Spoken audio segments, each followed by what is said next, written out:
Ukrainian President Volodymyr Zelensky visited the port city of Odesa on Thursday. He inspected the damaged cathedral which was hit by Russian missiles last week. Zelensky also paid a visit to the medical center in the city. He awarded medals to doctors and nurses and also thanked them for their service. Russian President Vladimir Putin spoke at the Russia-Africa Summit in St. Petersburg on Thursday.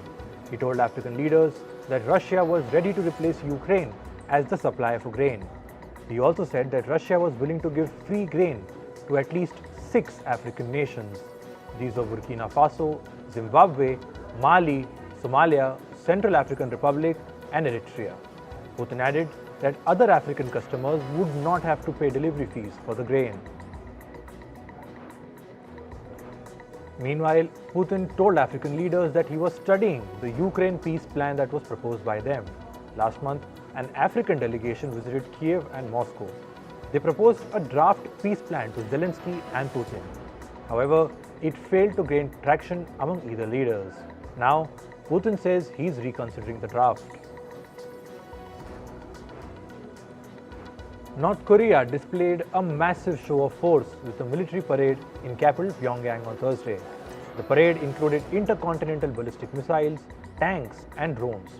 Russia's Defense Minister Sergei Shoigu also attended the parade. He had been invited on behalf of North Korean leader Kim Jong-un. A delegation from China was also invited as guests. The military parade was held to mark the 70th anniversary of the Korean War.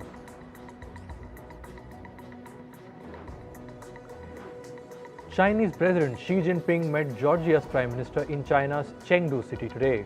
Both leaders agreed to enhance cooperation and friendly ties. The Georgian Prime Minister said that his country followed the One China policy. He also said that Georgia supported China's Belt and Road Initiative.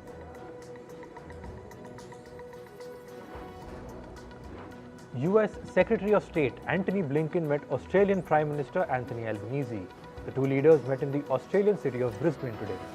Blinken also met his Australian counterpart Penny Wong. Blinken's visit to Australia is part of his Pacific Nation tour. Earlier, he paid a visit to New Zealand and Tonga. Italian Prime Minister Giorgia Meloni met US President Joe Biden in Washington on Thursday. The two leaders spoke about boosting economic and trade ties between the two nations. They also discussed the ongoing war in Ukraine. Meloni said, and I quote, "Italy will continue supporting Kiev." At least 6 people were killed after a bomb exploded near the Sayyida Zainab shrine near Syria's capital Damascus. Over 20 people have been injured in the blast. Security forces have sealed off the area. This is the second attack this week targeting the shrine. No outfit or group has claimed responsibility for the attack.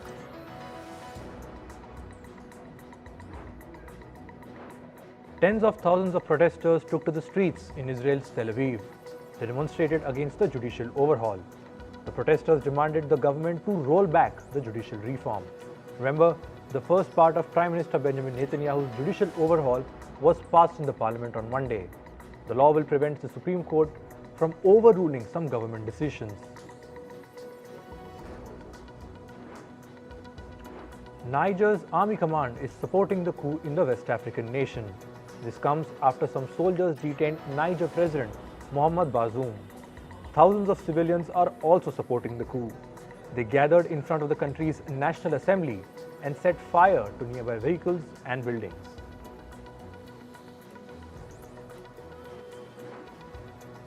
Record-breaking rainfalls in India's financial capital of Mumbai have brought life to a standstill. The IMD issued a yellow alert for the city. It expects Mumbai to receive heavy rainfall on Friday. Schools and colleges in some districts have been shut.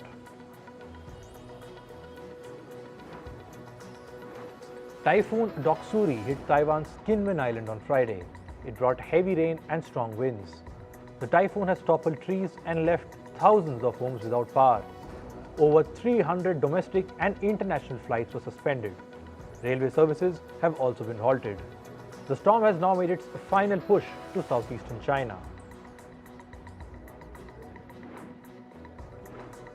Wildfires continue to rage in Syria's coastal region amid high temperatures. New footage shows blazing fires in the countryside around the port city of Latkia.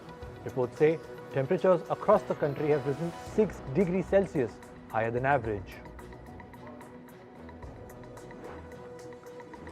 Croatia has been battling a major wildfire on the island of Chiovo.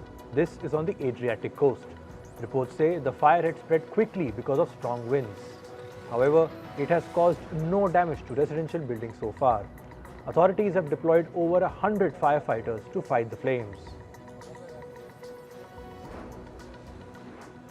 A growing wildfire in the US state of Colorado has triggered evacuations. The US Forest Service said the fire began on Wednesday. It has now spread across 680 acres. Multiple fire crews and helicopters are now battling to douse the fire. Officials in the US Midwest are bracing for a possible wave of heat-related emergency calls. Nearly 40% of the US population is facing heat advisories. The Southwest has been particularly hot this month. Meanwhile, more hot weather is expected in the Midwest and in the Northeast in the coming days. On Wednesday, the National Weather Service reported a record high temperature of 48 degrees Celsius. July 2023 is the hottest month ever recorded. This is according to the United Nations. The effects of July's heat wave have been seen across the world. Thousands of tourists fled wildfires on the Greek island of Rhodes. Many more suffered baking heat across the US Southwest. Meanwhile, temperatures in parts of China soared as high as 52 degrees Celsius. Meanwhile, the UN Secretary General Antonio Guterres has issued a warning. He said, and I quote, "The era of global boiling has arrived." Guterres also said that financial steps are needed to support accelerated climate action. He has also called for new emission reduction targets from G20 members. 2022 was the warmest year on record in the UK. This is according to Britain's Met Office. It was also the first year in which temperature was recorded above 40 degrees Celsius. Meanwhile, experts have warned the unprecedented heat is a sign of more things to come.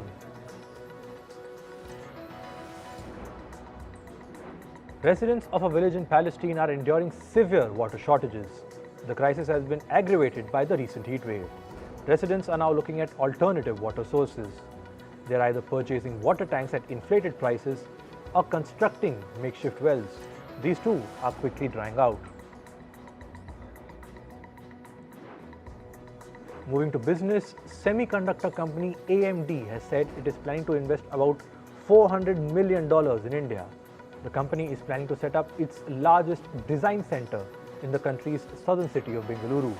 AMD's Chief Technology Officer announced this at the annual semiconductor conference Semicon India 2023. The conference was held in the Indian state of Gujarat.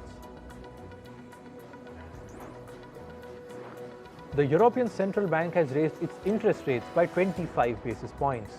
With the latest hike, the ECB's deposit rate now stands at 3.75%. This is the highest interest rate level seen since 2000. This means the ECB rates are at a 23-year high.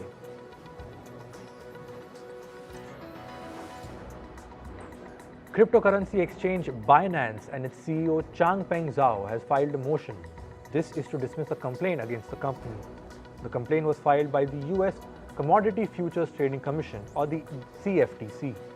The CFTC is an independent agency of the US that regulates markets. In March, the CFTC had sued Binance, Zhao, and the firm's former Chief Compliance Officer Samuel Lim. The regulator had alleged that the company and its officials violated federal regulations. They were also accused of operating an illegal exchange and a sham compliance program.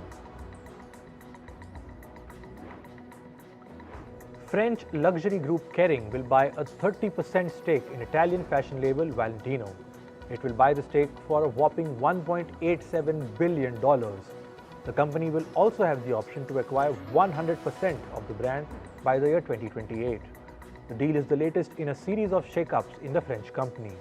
The move is aimed at stimulating Kering's growth as sales at its star brand Gucci stagnates. Shares of home and kitchen product maker Tupperware continued their unexplained rise on Thursday. The company's share prices rose more than 50%. This has put its stock up nearly 350% during the last 5 trading days. This is despite recent concerns about the firm's business. In April, Tupperware raised doubts about its ability to continue business amid weakening sales. Turkish food delivery startup Getir is withdrawing from Italy, Spain and Portugal. Ultra-fast grocery delivery startups like Getir boomed during the COVID-19 pandemic. However, they have seen a post-pandemic dip after that.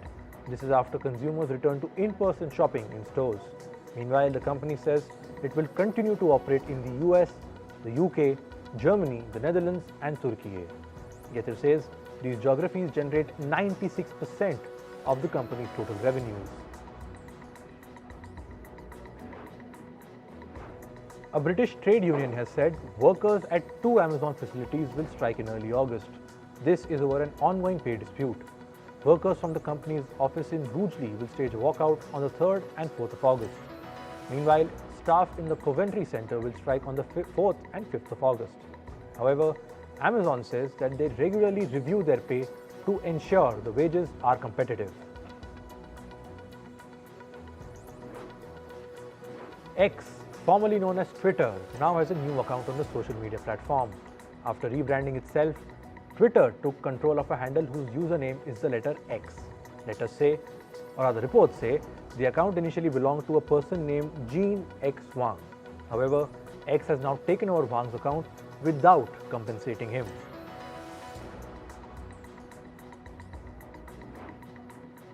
Reports say executives at Meta platforms are exploring retention strategies for users on their new platform Threads. This is after the app lost more than half of its users in the weeks following its launch. It is adopting strategies like showing important posts from Threads to Instagram users. The company is also mulling over adding new features to the app like a desktop mode and a search functionality. Women are more likely to lose jobs to artificial intelligence than men.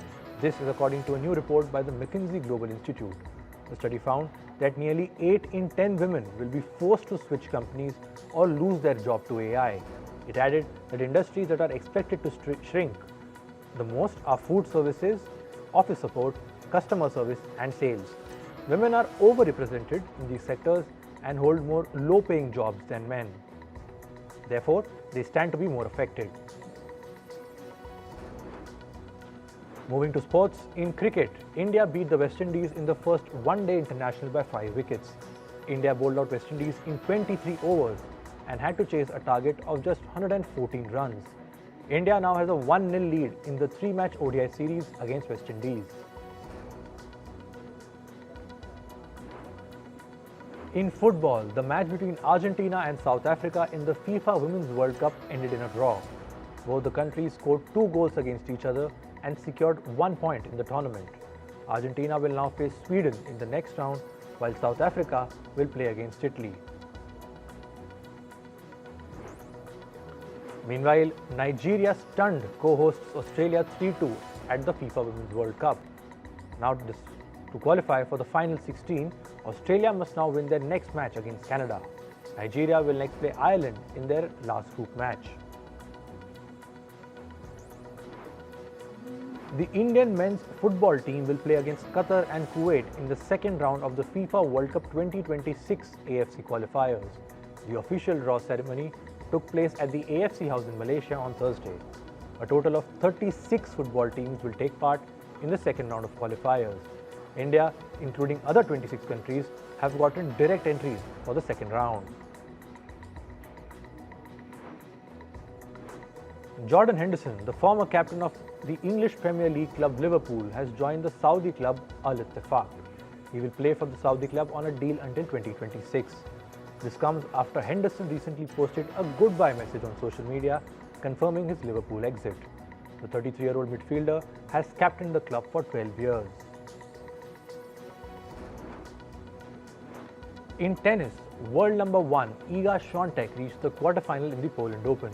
She beat her US opponent 6-2 and 6-2 in the women's singles category to secure the spot. Swiatek will now play against the 8th-seeded Czech player Linda Noskova in her next match.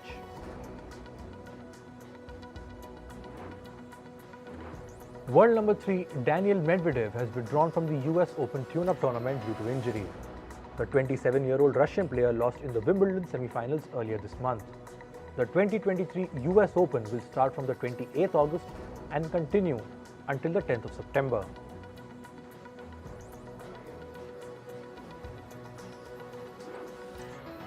In badminton, Indian shuttler Lakshya Sen reached the semi-final in the Japan Open. He secured a 21-15, 21-19 win against his Japanese opponent in the men's singles category. This is going to be his third successive semi-final after the Canada and US Open. He will next play against Jonathan Christie of Indonesia.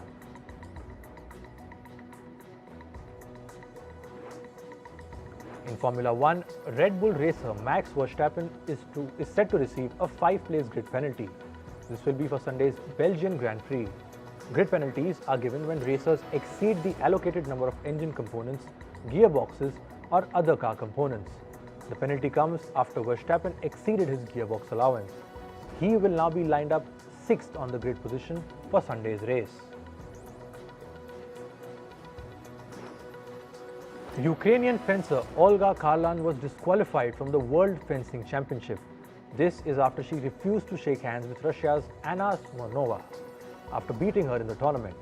Smirnova was competing as a neutral athlete at the event since Russia is banned from participating at such tournaments. After the incident, the Ukrainian said that the rules have to change at World Championships. In the world of entertainment, the 2023 Emmy Awards have been delayed. This is due to the ongoing writers and actors strike in Hollywood. This year marks the 75th anniversary of the Emmy Awards. The ceremony was slated to take place between the 9th and 10th of September. Organizers say they will have to postpone the Emmy Awards till January 2024.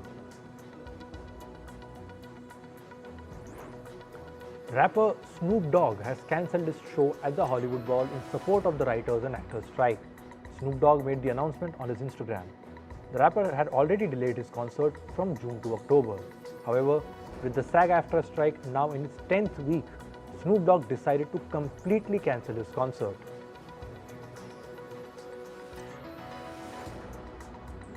Taylor Swift is currently on a global concert spree called the Eras Tour. The tour has broken summer records and sales are nearing $1 billion. However, a recent study has shown that Taylor Swift's Eras Tour is making a mark on the economy of the US. Fans are spending on hotels, air travel, food and other expenses. The study says that increased consumer spending is likely to pump back $5 billion into the US economy. A woman threw her bra at rapper Drake during his New York City concert. The singer was seen sniffing the garment after it landed on stage. Drake then said, and I quote, "Locate this woman immediately." After the incident, the woman went viral.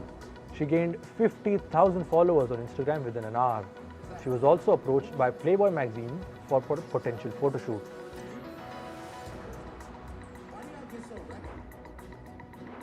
The Queen of Pop, Madonna, spoke for the first time after her medical scare.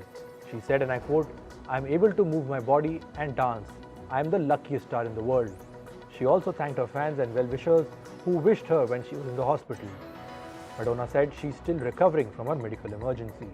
In June, the 64-year-old was rushed to a hospital after she was found unresponsive at her home.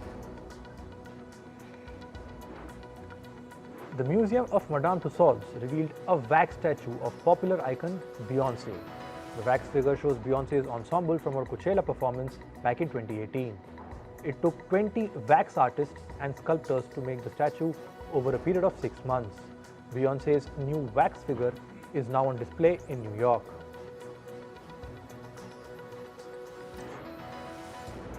Singer Doja Cat is beefing with her own fans. She posted on Meta's Threads asking her fans to quit wasting their time on phones and get jobs. She even refused to say "I love you" to her fans, claiming she did not even know them. This sparked an outrage with her followers. She ended up losing over 200,000 followers on Instagram and Threads.